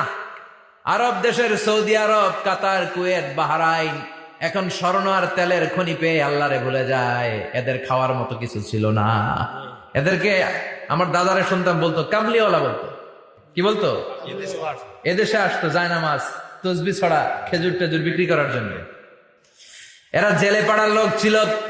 আরব সাগরের তীরবর্তী এলাকার মানুষ, সাগরের মাছ মেরে এরা জীবন ধারণ করতো। আল্লাহ এদেরকে তেলের খনি দিলেন, গ্যাসের খনি দিলেন, এখন তারা বড় বড় টাওয়ার বানায়, আছে না নাই? বুর্জ আল খলিফা, কি উঁচা বিল্ডিং, 828 মিটার উঁচু। জেদ্দা আছে 1000 মিটার উঁচু কিংডম টাওয়ার। তাইওয়ানে আছে তাইপেডাং টাওয়ার 101 তলা। মালয়েশিয়া আছে পেট্রোনাস টুইন টাওয়ার 88 তলা। চায়নাতে আছে সাংহাই টাওয়ার, একটার পর একটা টাওয়ার। প্রতি বছর অ্যানাউন্স করতেছে যে ওদেরটা হচ্ছে আমাদেরটা বড় বানাবো। কাতার কয় ওরা বানাইলে আমরা পারবো না কেন, আমরা বানাবো আরো বড়, আছে না নাই? সাগালাত কুমুত তাকাসুর, যে আরো লাগবে, আরো বড় হতে হবে, এই টেন্ডেন্সি মানুষকে আখিরাত থেকে একেবারে গাফেল বানিয়ে দিয়েছে। চিল্লায় বলেন ঠিক কিনা? টাকার পাহাড় বানাতে চায়, দরকার থাকলেও চায়, না দরকার থাকলেও চায়। বর্তমান পৃথিবীর সবচেয়ে ধনী লোকটার নাম জানেন কি নাম? হ্যাঁ, বিল গেটস। ওর যে কত টাকা ও নিজেও জানে না। ওর পকেট থেকে যদি $100 একটা বান্ডিল পড়ে যায়, এটা তুলতে ওর যত সময় লাগবে, ও না তুলে যদি হেঁটে যে আইডিয়া নিয়ে হাঁটতেছিল ওইটা নিয়ে হাঁটে, ওদিকে আরো বেশি ইনকাম হয়ে যাবে। এত টাকা তার, এটা তোলার সময় তো তার নাই। ওয়ারেন বাফেট নাম শুনছেন? হাজার হাজার কোটি ডলারের মালিক। Prince Walid bin Talal, Saudi ধনকুবের নাম শুনেছেন? ওর একটা বিমান আছে, প্রাইভেট জেট প্লেন। এই বিমানটার 70% মেড অফ গোল্ড। বিমানের 70% স্বর্ণ দিয়ে বানানো। গত কয়েক বছর আগে আমি ব্রুনাই গিয়েছিলাম। ব্রুনাইয়ের সুলতানের নাম হাসান আল বালখিয়া। উনি একটা প্যালেস আরবিতে বলে কাসার, মানে হচ্ছে রাজপ্রাসাদ। পৃথিবীর সবচাইতে বড় রাজপ্রাসাদ ব্রুনাইতে বান্দার শ্রী বেগাওয়ানে অবস্থিত। আমি গিয়েছি ওখানে। প্রায় 1800 থেকে 2000 কক্ষ আছে ওই প্যালেসে, রাজপ্রাসাদে। ওই রাজপ্রাসাদের টয়লেটের কমোড গুলো মেড অফ গোল্ড, স্বর্ণ দিয়ে বানানো। নাউজুবিল্লাহ পড়বেন না? এই হাসান আল বালখিয়া নিজে বিমান চালায়। ওর সংগ্রহে 500টা রোলস রয়েস লাক্সারিয়াস কার আছে। 500 রোলস রয়েস। গুগল, ইউটিউব যারা করেন সার্চ দিয়ে দেখবেন ওর কি পরিমাণে গাড়ি। রোলস রয়েস গাড়ি হচ্ছে one of the luxurious car in the world. Car ব্র্যান্ডের মধ্যে যত দামি কার ব্র্যান্ড আছে এর মধ্যে রোলস রয়েস একটা, যেগুলোর দাম কমসে কম এদেশের টাকায় 8 কোটি থেকে 10 কোটি টাকা। আচ্ছা বলেন, এই গাড়িগুলো যারা হাই প্রোফাইলের ভিআইপিস, তারা ফ্যামিলির সবাইকেও যদি একটা করে গাড়ি দেয়, একজনের কয়টা গাড়ি দরকার? 5টা, 10টা, 20টা, ধরলাম যে 20টা গাড়ি লাগবে ওনার, 500 গাড়ি দিয়ে উনি কি করবে? তার সংগ্রহে 500টা রোলস রয়েস, স্বর্ণেরও গাড়ি আছে, তার স্বর্ণের পালঙ্ক আছে, আমি দেখে এসেছি। পোরশে, ফারারে, লাম্বরগিনি, এই টাইপের যে ব্র্যান্ড গুলো আছে, অভাব নাই। তার মানে আছে, যার বেশি চায় তত বেশি। চিৎকার করে বলেন ঠিক কিনা? এজন্য আল্লাহ বললেন, আলহাকুমুত তাকাসুরু হাত্তা যুরতুমুল মাকাবির। দুনিয়ার লোভ তোমাদেরকে আখিরাত থেকে গাফেল বানিয়ে দিয়েছে। দুনিয়ার লোভ লালসার মধ্যে পড়ে আখিরাতকে বেমালুম তোমরা ভুলে গিয়েছো। এই গাফলতি কোনোদিন কমবে না যতদিন না তোমরা কবরে ঢুকো। ঠিক কিনা? সম্পদ উপার্জনে ইসলাম বাধা দেয় না, কিন্তু সম্পদ হৃদয়ে স্থান দেয়া যাবে না। সম্পদ উপার্জন করতে হবে, খরচ করে ফেলতে হবে। বেশি সম্পদশালী হতে হলে আল্লাহর সন্তুষ্টির জন্য যাকাত দিতে হবে। কে দিতে হবে? দে জাকাত তোরা দে রে জাকাত, তোর দিল খুলবে পরে আগে খোলো খাত। দে জাকাত তোরা দে রে জাকাত। ঠিক কিনা? দিল পরে খুলবে, আগে হাত খোলেন। হাত খুললে দেখবেন দিলটারে খুলে দিয়েছে কে? সাইয়েদনা মুসা আলাইহিস সালামের জামানায় ওনার চাচাতো ভাই ছিল মিশরের সবচাইতে বড় ধনী, যাকাত দেয় নাই। তার কি করুণ পরিণতি হয়েছে কোরআনে আছে না নাই? এত সম্পদ ছিল, তার সম্পদগুলো সে সিন্ধুকে আটকে রাখতো। আর এই সিন্ধুকের চাবিগুলো আলগানোর জন্য, কাঁধে নেওয়ার জন্য 10 জন লোক লাগতো। সিন্ধুক কাঁধে নেওয়ার জন্য, সিন্ধুকের চাবির গোছা কাঁধে নেওয়ার জন্য কয়জন? তাহলে কি পরিমাণ সম্পদ ছিল? সাইয়েদনা মুসা বললেন, সম্পদের মালিক তুই হস নাই, আল্লাহ বানাইছে। কারণ বলে, ইন্নামা উতীতুহু আলা ইলমিন ইনদি, আল্লাহ আমারে সম্পদ দেয় নাই, আমি আমার মেধা খাটিয়ে সম্পদ বানিয়েছি। যাকাত আমি দিব না। মুসা বললেন, তাহলে আযাবে পড়বি। কারণ পারলে আযাব আনব। আল্লাহ বললেন, ফাখাসাফনা বিহি ওয়া বিদারিহিল আরদ। ও মুসা, নিরাপদ দূরত্বে চলে যাও, এখনই ভয়ঙ্কর ভূমিকম্প হবে, আযাব দেব। কারণ সহ কারণের সব সম্পদ আমি জমিনের ভেতরে ঢুকাইয়া দেব। আমি নিজে কারণের বাড়ি দেখে এসেছি। মিশরের রাজধানী কায়রো থেকে প্রায় 150 কিলো দূর একটা জেলা আছে, ফায়ুম জেলা। ওইখানে কারুনকে আল্লাহ তার সব সম্পত্তি সহ মাটিতে দাবিয়ে দিয়েছেন। দাবাতে দাবাতে হাঁটু পর্যন্ত যখন কারুন জামিনে দেবে যায়, ভাবছে উঠে যাবে। কোমর পর্যন্ত যখন মাটির মধ্যে দেবে যায়, ভাবছে উঠতে পারবে। গলা পর্যন্ত যখন দেবে যায়, হাত তুইলা কয়, আমি ঈমান আনলাম। ও মুসা, সব সম্পদ তোর আর তোর আল্লাহর লইয়া যা, খালি আমারে বাঁচা, আমারে। সব গাদ্দারদের একই পরিণতি। ফেরাউনরেও যখন আল্লাহ লোহিত সাগরে পানি খাওয়াতে খাওয়াতে পেটটা এত বড়, হাত তুলা কয়, আনা মিনাল মুসলিমিন, আমি মুসলমান, আমি ভালো মানুষ। আল্লাহর কোরআন সাক্ষী, সে বলেছে আনা মিনাল বনি ইসরাইলরা যে আল্লাহরে মানে, আমিও তারে মানি, আমিও আল্লাহর দলের একনিষ্ঠ কর্মী। আর পানি খাইতে পারি না, আল্লাহ বাঁচাও। আল্লাহকে আরো খা। শেষ, ফেরাউন শেষ, নমরুদ শেষ, কারুন শেষ। পুরো সম্পদ সহ আল্লাহ কারুনকে জামিনের ভেতরে দাবিয়ে দিলেন। এজন্য সম্পদ যাদের বেশি, যাকাত দেওয়ার দরকার আছে না নাই? দারিদ্রতা বিমোচনের জন্য যাকাত দিবেন। যাকাতের শাড়ি, লুঙ্গি এইভাবে না। অনেকে কিন্তু দেয় জাকাতের শাড়ি, জাকাতের লুঙ্গি, জাকাতের গামছা, এরকম ডাকাইত আছে না নাই? বাংলাদেশে এমনও হয়েছে, জাকাতের শাড়ি দিবে বলে সে পত্রিকায় নিউজ করেছে, আর ওই শাড়ি আনার জন্য শাড়ি দিবে 5000, মানুষ এসেছে 5 লক্ষ। পদপৃষ্ঠ হয়ে 11 জন নারী এক জায়গায় মারা গিয়েছে। কিয়ামতের দিন আল্লাহ বিচারের কাঠগড়ায় এই বিজনেস ম্যাগনেটকে দাঁড়িয়ে সেদিন জিজ্ঞাসা করবে যে, কেন তুই এদেরকে কষ্ট দিয়েছিলি? চিল্লা এখন ঠিক কিনা? এদের মৃত্যুর দায়ভার এই শিল্পপতি এড়াতে পারবে না। যাকাতের শাড়ি, যাকাতের লুঙ্গি বিতরণের জন্য আল্লাহ তোমারে ধনী বানায় নাই। ধনীদের দায়িত্ব হলো গরিবের হাতে সম্পদ পৌঁছে দেয়া। ওয়া ফি আমওয়ালিহিম হাক্কুন লিসাইলি ওয়াল মাহরুম। গরিব আমার কাছ থেকে সম্পদ আর যাকাত নিয়ে সে আমার প্রতি করুণা করেছে। আমি যাকাত দেই বলে আমি কোনো দয়া দেখাই নাই। কথা বুঝতে পেরেছেন? আইডিয়াটা ক্লিয়ার করে নেন। যাকাত দেয়া আমার জন্য কি? কথা বলেন, ফরজ। আর যে যাকাত নেয় তার জন্য যাকাত খাওয়া কি ফরজ? আমি গরিব মানুষ, আমি যাকাত খাবো না, না খাইয়া থাকুন, রোজা রাখুন। কথা কন। আমার যে যাকাত নেওয়া লাগবে আমার কোনো কথা নেই, কিন্তু আমি যে ধনী, আমার দিতেই হবে, এটা ফরজ। তার মানে আমি দিয়ে আমি দয়া করি নাই, ও নিয়ে আমারে বাঁচাইয়া দয়া করে গেছে। চিৎকার করে বলো ঠিক কিনা? ইসলাম বলে রাস্তার এক পাশে 5 তলা আর এক পাশে গাছতলা, এটার নাম ইসলাম না। ওয়াফি আমওয়ালিহিম হাক্কুন লিসাইলি ওয়াল মাহরুম, খেটে খাওয়া মানুষ, সুবিধা বঞ্চিত মানুষদের দ্বারে যে তুমি যাকাতের টাকা পৌঁছে দাও। যাকাতকে ফরজ করা হয়েছে দারিদ্রতা বিমোচনের জন্য। আপনি শাড়ি লুঙ্গি দিলে কি হবে? ওরে শাড়ি দিচ্ছেন দুপুরে, রাত্রেবেলা ও আরেক জায়গায় লাইন ধরে আছে, বিরিয়ানির প্যাকেট দিতেছে ওইখানে, কথা কোন সারাটা বছর ও যাকাতের টাকা নেবে, ওর কিচ্ছু হবে না।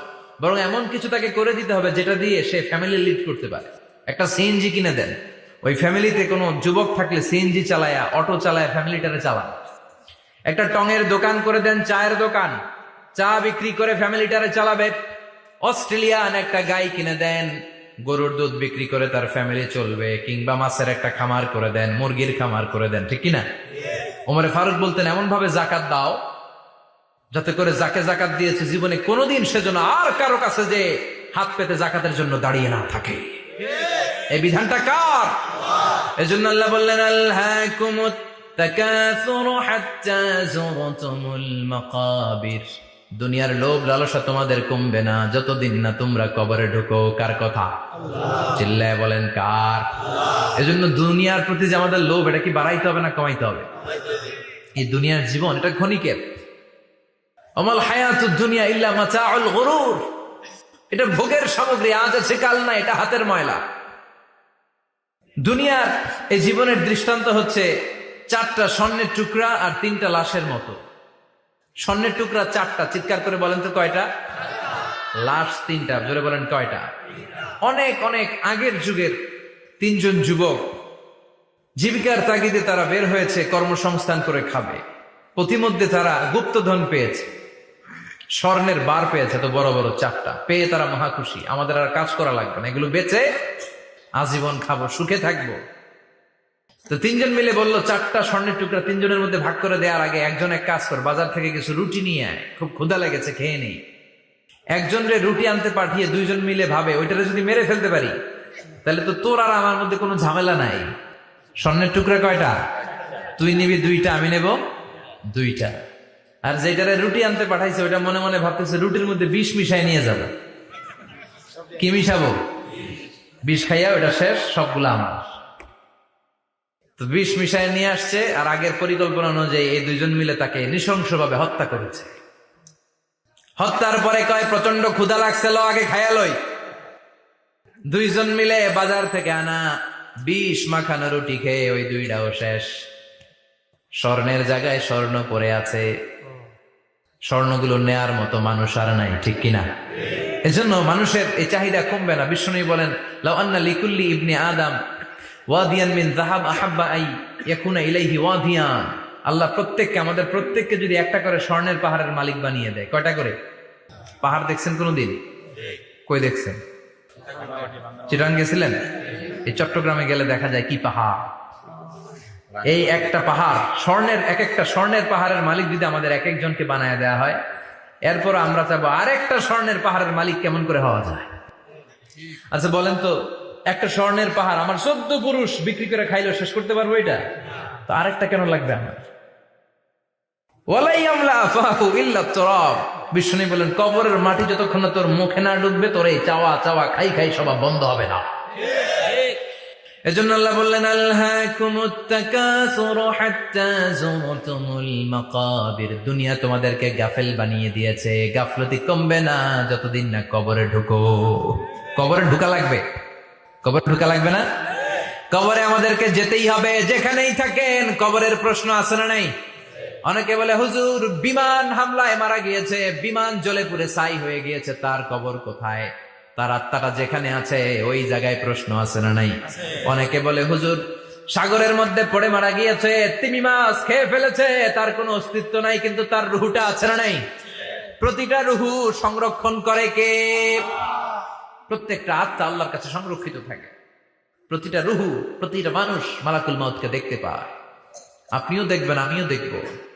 মুমিনদের কাছে এসে মালাকুল মউত একজন যুবকের বেশে সাদা ধবধবে জুব্বা পরে সুগন্ধি মেখে মুমূর্ষ ব্যক্তির শিওরে বসে বসে বলে, ইয়া আইয়াতুহান নাফসুল মুতমাইন্নাহ, হে প্রশান্ত আত্মা, উখরুজি ইলা মাগফিরাতুল্লাহি ওয়া রিদওয়ানি, আল্লাহর ক্ষমা আর দয়ার দিকে বের হয়ে আসো। বলা মাত্রই মুমিনের আত্মাটা স্মুথলি বের হয়ে আসে। কাফান মিন আকফানিল জান্নাহ, হানুত মিন হানুতিল জান্নাহ, জান্নাত থেকে আনা সুগন্ধি কাফনের মধ্যে পেঁচিয়ে তিনি রূহটাকে নিয়ে ইল্লিনে চলে যায়। সরাসরি দেখে মালাকুল মাউতকে। আর যারা ইসলাম বিরোধী, কোরআন বিরোধী, তাদের সামনে এসে মালাকুল মাউত ত্রাস সৃষ্টি করে। আগে ধমক। হাইওয়েতে মাঝে মাঝে ডাকাতি হয় না? বাসগুলোর মধ্যে যখন ডাকাতি হয়, বাসে থাকে 50 জন, ডাকাত ঢুকে 5 জন, এই 5 জনের ভয়ে সবগুলো পেশাব করে দেয়। কারণ ত্রাস সৃষ্টি করে। এসেই চাইনিজ কুড়াল দিয়ে আগে কুবায় দেয় 4-5 জনের। রক্ত দেখে কি দেওয়ার সব আগে রেডি করে রাখে। মালাকুল মাউত এসে কাফের, নাস্তিক, মুশরিকদের সামনে সেরকম একটা ত্রাস সৃষ্টি করে। ভয়ে লোকটা কাঁপতে থাকে। ওর কাছে ভদ্র ভাষায় কথা বলে না, সুন্দর জামা পরে আসে না, কালো কুচকুচে চেহারা, ভয়ঙ্কর একটা রূপ নিয়ে, আকৃতি নিয়ে ইসলাম বিরোধীদের মাথার সামনে আসে। দুর্গন্ধযুক্ত চেহারার দেহ নিয়ে ধমক দিয়ে বলে, ও পাপাত্তা, ইয়া আইয়াতুহান নাফসুল খাবিসা উখরুজি ইলা গাদাবিল্লাহ, হে পাপাত্তা, আল্লাহর রাগ, ক্রোধ আর গজবের দিকে বের হয়ে আয়। মুমিনের আত্মা বলার সাথে সাথে যেমনি মুমিনের দেহ থেকে বের হয়ে জান্নাতি কাফনের ভেতরে ঢুকে, কাফেরদের আত্মাও কি এরকম তাড়াতাড়ি বেরোতে চায় নাকি? কাফেরদের আত্মা বেরোতে চায় না। ডানে দৌড়, বায়ে দৌড়, সামনে দৌড়, পেছনে দৌড়, আহা, দৌড়াদৌড়ি করে। মালাকুল মাউত এটাকে টেনে হিচড়ে, একটা জীবিত ছাগলকে জবেহ না করে, জবাই না করে, তার চামড়া উল্টার দিকে টেনে হিচড়ে বের করলে ছাগলটা যত কষ্ট পায়, এর চেয়ে কমসে কম 70 গুণ বেশি কষ্ট দিয়ে কাফের, মুশরিক আর গাদ্দারদের রূহ কবজ করা হয়। আল্লাহ, এই পরিস্থিতি থেকে তুমি আমাদের বাঁচাও। মুমিনদের রূহ যেমনি কবজ হয়, ওইভাবে রূহ কবজের ব্যবস্থা করে দিও। ইমানের মৃত্যু নসিব করে দিও, শাহিদি মৃত্যু নসিব করে দিও। আমাকে শহীদ করে সেই মিছিলে শামিল করে নিও, যে মিছিলের নেতা মীর হামজা, হুবাইবে খাব্বাব, আল্লাহর কাছে ছিল অতি প্রিয়, শামিল করে নিও। আমাকে শহীদ করে সেই মিছিলে শামিল করে নিও। পড়েন আমিন। আরো জোরে পড়েন আমিন। তার মানে বিমান দুর্ঘটনায় হোক, কিংবা লঞ্চ ডুবিতে হোক, কিংবা আগুনে পড়ে হোক, কিংবা আত্মঘাতী হামলায় হোক, যে যেখানেই মারা যায়, কবরের 3টা প্রশ্ন তার জন্য আছে না নাই? ইসলাম বিরোধীদের জন্য প্রশ্ন 3টা, আপনারা যারা মুমিন তাদের জন্য 4টা। আপনাদের জন্য একটা বেশি, আলহামদুলিল্লাহ। কোন? কবরে এসে প্রথম প্রশ্ন করবে মুনকার নাকির যখন চলে আসবে, 40 কদম যখন আত্মীয় স্বজনরা লাশটাকে কবরের মধ্যে দিয়ে 40 কদম চলে যায়, তখনই ফেরেশতা চলে আসে। আহা, শেষ, সব শেষ। এসেই পরীক্ষা শুরু। মার রব্বুক, তোর রবের নাম কি? চিল্লায় বলেন, আমাদের রবের নাম কি? আমরা বলবো রব্বি আল্লাহ, আল্লাহ আমারে রব। দমে দমে তনু মনে তারি অনুভব। পড়েন, আল্লাহ আমারে রব। তোমার দুনিয়াতে আমি যেদিকে তাকাই, অথই নিয়ামাতে ডুবে আছি সবাই। পাখপাখালির গানে শুনি তসবিহ কল রব, তসবিহ কল রব, আল্লাহ আমারে রব। প্রথম প্রশ্ন, তোমার রবকে? আমরা বলবো আমাদের রব আল্লাহ। দ্বিতীয় প্রশ্ন, ওমা দীনু, তোমার ধর্মের নাম কি? আমরা কি বলবো? তৃতীয় প্রশ্ন, বিশ্বনবীর চেহারা দেখিয়ে বলা হবে আতারিফু হাদার রাজুল, এই লোকটারে চিনো নাকি? আমরা বলবো চিনি, আমাদের প্রাণের নবী, ঠিক কিনা? চাঁদের চেয়ে সুন্দর তুমি নবী আমার কমলিহিওয়ালা, দু জাহানের বাদশা তুমি প্যারা নবী সাল্লে আলা, চাঁদের চেয়ে সুন্দর তুমি নবী আমার কমলিহিওয়ালা, ঠিক কিনা? 3টা প্রশ্নের যথাযথ উত্তর যখন দিয়ে দিলেন, আপনার জন্য অতিরিক্ত আরেকটা প্রশ্ন করা হবে, ওয়ামা ইলমুক, তোমার নলেজ কি? 3টা প্রশ্নের উত্তর যে তুমি করতে পারলা, কিভাবে পারলা, কেমনে জানলা? নকল করে বলছো নাকি জেনে বুঝে আসছো? নকল হয় না? এখন তো পরীক্ষা চলতেছে বোধহয়। কি পরীক্ষা? এসএসসি পরীক্ষা। নকল হয়? কৃষ্ণপুরে নকল নাই না? এখন মনে হয় এগুলো একটু কমছে। একটা সময় ছিল অনেক নকল হইতো। পাঞ্জাবের ভিতরে নকল, পকেটে নকল, টুপির ভিতরে নকল, মৌজার ভিতরেও নকল। এমনকি মেয়েরাও নকল করে পরীক্ষার হলে আসে না নাই? স্কেলের মধ্যে লিখে নিয়ে যায়, হাতের মধ্যে লিখে নিয়ে যায়, ওড়নায় লিখে নিয়ে যায়, কাপড়ে লিখে নিয়ে যায়, আসে না নাই? ফেরেশতারা বলবে নকল করছো নাকি? কেমনে জানলা? 3টা প্রশ্নের উত্তর তুমি কেমনে বললা? আল্লাহ তোমার রব, ইসলাম তোমার ধর্ম, এই লোকটা বিশ্বনবী কেমনে চিনলা? আপনাকে তখন বলতে হবে আমি কোরআন থেকে শিখেছি, আমি হাদিস থেকে শিখেছি, আমি ইসলাম জেনে বুঝে মেনেছি, আমি আন্দাজে কোথাও ঘুরি নাই। চিল্লা এখন ঠিক কিনা? আপনাকে বলতে হবে, এজন্য শিখতে হবে, প্রতিনিয়ত ইসলাম সম্পর্কে জানতে হবে, আখের গোছাতে হবে, জীবনটাকে আলোকিত করতে হবে। চিল্লায় বলেন ঠিক কিনা? 4টা প্রশ্নই যখন হয়ে গেল, ফেরেশতারা বলবে আহলান ওয়া সাহলান ওয়া মারহাবান বিক, খোশামদেদ, কংগ্রাচুলেশন, খোশামদেদ, কংগ্রাচুলেশন, সব প্রশ্নের উত্তর তুমি পেরেছো। ফায়ুফসাহু লাহু কবরুহু 70 যিরান, আপনার কবরটারে 70 হাত লম্বা করে দেয়া হবে। ওয়া ইফতাহু লাহু বাবুন ইলাল জান্নাহ, আপনার কবর থেকে জান্নাতের দিকে দরজা খুলে দেয়া হবে। ওয়া ইউলবাসু মিন লিবাসি আহলিল জান্নাহ, জান্নাতের 2টা রেশমি কাপড়ের পোশাক এনে আপনারে পরিয়ে দেয়া হবে। আর বলা হবে নাম কানাউমিল আরুস, ঘুমাও, sleep, you should get some sleep now, তোমাকে লম্বা সময় পাড়ি দিতে হবে, ঘুমাও। কানাউমিল আরুস, যেমনি বর বাসর রাতে আরামসে ঘুম দেয়, বাসর রাতে যেমনি বর কনেকে নিয়ে মধুর ঘুম দেয়, তুমিও ঘুমাও, কেউ তোমার ঘুম ভাঙবে না। মালাক ইসরাফিলের, কিয়ামতের জন্য ইসরাফিলের সিংহায় যে ফুৎকার আছে, ওই ফুৎকার ছাড়া কোনো কিছুই তোমার ঘুম ভাঙাতে পারবে না। আলহামদুলিল্লাহ পড়েন। আল্লাহ আমরাও যেন 4টা প্রশ্নের উত্তর দিয়ে লম্বা একটা ঘুম দিতে পারি, পড়েন আমিন। ওয়া আম্মাল কাফির ওয়া আহলুশ শিমাল, আর ইসলাম বিরোধী যারা, তাদের সামনে আসবে মালাকান আসওয়াদান আজরাকান, কৃষ্ণ বর্ণের দেহ, নীলাভ বর্ণের 2টো চোখ, গায়ের রং কালো, চোখের রং নীল। দেখতে কেমন লাগে? আলিফ লাইলার ভূতের মতো। কথা কন। গায়ের রং কালো, চোখের রং নীল। ফেরেশতা 2টা আসবে, এসে ত্রাস সৃষ্টি করবে, এসে বলবে বল তোর রবের নাম কি? মার রব্বুক। ইসলাম বিরোধী মুশরিক, কাফের, নাস্তিক এরা বলবে আমি জানি না আমার রবকে, আমি জানি না, আমি তো আজীবন শুধু চেয়ার করেছি, মদ খেয়েছি, আমি ধর্ষণে সেঞ্চুরি করেছি দুনিয়ার বুকে, আমি টেন্ডারবাজি করেছি, চাঁদাবাজি করেছি, আমি মাস্তানি করেছি, আমার দাপটে এলাকার ইসলাম প্রিয়রা বাসায় ঘুমাতে পারে না। আমি ছিলাম টেন্ডারবাজ, আমি ছিলাম গডফাদার, সন্ত্রাসীদের লিডার, আমি ছিলাম ডন 1 2 3 সব, আমি ছিলাম ডনের ডন, আমি ছিলাম মাস্তান, রংবাজ, রব টপ কি আমি তো জানি না। লাদ্রি লাদ্রি, আমার জিজ্ঞেস করো না। আবার প্রশ্ন করা হবে ওয়ামা দীনুক, তোর ধর্মের নাম কি? বলবে লা আদরি, আমার কোনো ধর্ম নাই, আমার কোনো ধর্ম নাই, আমি শুধু মৌজ মাস্তিতে ছিলাম, আমি আনন্দ ফুর্তি করেছি, ইসলাম নিয়ে আমার মাথা ব্যথা ছিল না, আজীবন ইসলামরে আমি বাস দিয়েছি। চিল্লায় বলেন ঠিক কিনা? ইসলাম বিরোধীদের সাথে ছিল আমার চলাফেরা, আমার সব সাঙ্গপাঙ্গ ছিল গুন্ডা, বদমাশ, ইসলাম বিরোধী।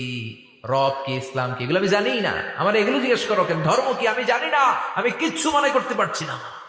3 নম্বর প্রশ্ন করা হবে আচ্ছা আরিফু হাদার রাজুল, দেখো তো এই লোকটারে চিনো কিনা? কয় না, চিনি না, তবে মনে হয় এই লোকটারে দুনিয়ার বুকে আমি গালি দিতাম, এই লোকটার বিরোধিতা করতাম, ব্লগের মধ্যে এই লোকটার ব্যাপারে কুৎসা রটনা করতাম, এই লোকটার কার্টুন বানিয়ে আমি হিংসা ছড়িয়ে দিতাম, এই লোকটার ব্যাপারে আমি এলাকার মধ্যে অপপ্রচার চালাতাম। ফেরেশতারা বলবে তাই? এই ছিল তো ডিউটি, দাঁড়া এখনই আমাদের খেলা শুরু, এখনই শুরু। ফায়ুতরাকু বিমাতারিক মিন হাদিদ, লোহার একটা হাতুড়ি দিয়ে মাথা থেকে পা পর্যন্ত পিটানো হবে, পিটিয়ে ওর গোশতর হাড্ডিগুলোকে থেতলে ফেলা হবে। ওয়ায়ুকালু লিল আরদি ইলতাইমি, কবরের 2 পাশের মাটিরে বলা হবে এবার 2 দিক থেকে তোরা চাপ দে, চাপ দেয়া হবে, ধাক্কা ধাক্কি করেও সে সুবিধা করতে পারবে না, মাটি আস্তে আস্তে আস্তে আস্তে দেহের 2 দিকে লেগে এমন জোরে 2টা চাপ দিবে, ফাতাখতালিফা আদলাউহু, তার ডান পাশের পাজরের হাড্ডি বাম দিকে ঢুকে যাবে, বাম দিকের হাড্ডি ডানে চলে যাবে। বিশ্বনবী বললেন এই হাতুড়ি দিয়ে পিটানোর শাস্তি, কবরের চাপ দেওয়ার শাস্তি চলতেই থাকবে হাত্তাল কিয়ামা, কিয়ামত পর্যন্ত। আল্লাহ কবরের শাস্তি থেকে আমাদের বাঁচাও, আমরা এই আযাব পেতে চাই না, আমরা যেন ঠিকভাবে কবরের 4টা প্রশ্নের উত্তর করে দিয়ে লম্বা ঘুম দিতে পারি। আল্লাহ তুমি তৌফিক দাও। এজন্য আল্লাহ বললেন গোলাম দুনিয়া নিয়ে পাগল হয়ে থেকো না, এই দুনিয়ার জীবন আসল জীবন নয়, আসল জীবন হলো